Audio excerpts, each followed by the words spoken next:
આજે વાત કરવી છે કાઠી સમાજ વિશે વિદેશીઓના મંતવ્ય વિશે કે કાઠી સમાજ પ્રત્યે વિદેશીઓનું મંતવ્ય જે છે એ શું હતું।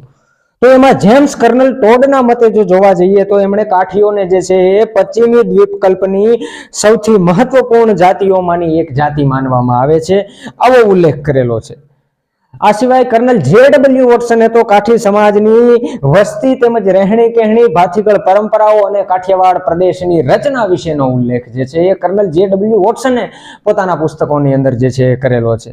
ત્યારબાદ કર્નલ ટોડના પુસ્તક એન્ટિક્વિટીઝ ઓફ રાજસ્થાનમાં કર્નલ ટોડ જે છે એ લખે છે કે આ જ્ઞાતિ રોયલ્ટી તેમજ રાજવી જે છે પરિવારમાંથી આવે છે અને સૌરાષ્ટ્રનું નામ બદલીને કાઠિયાવાડ પ્રદેશ કરવામાં જે છે આ જ્ઞાતિ જવાબદાર છે। ત્યારબાદ ચાર્લ્સ ઓગસ્ટસ કિનકેડે જે છે એ કાઠી બહારવટિયાઓ ઉપર જેમાં જુગદાસ ખુમાણનો સમાવેશ થાય છે એના દુહાઓ જે છે એ પોતાની વિદેશી ભાષામાં જે છે એ અનુવાદિત કરી અને પોતાના પુસ્તકોમાં એમનું આલેખન જે છે એ વખતે ચાર્લ્સ ઓગસ્ટસ કિનકેડ દ્વારા કરવામાં આવ્યું છે। તો કાઠી સમાજ પ્રત્યેના વિદેશીઓના વિચારો જે છે એ આવા હતા। આ હતી કાઠી સમાજ પ્રત્યે વિદેશીઓના વિચારો વિશેની માહિતી। ધન્યવાદ। રામ રામ।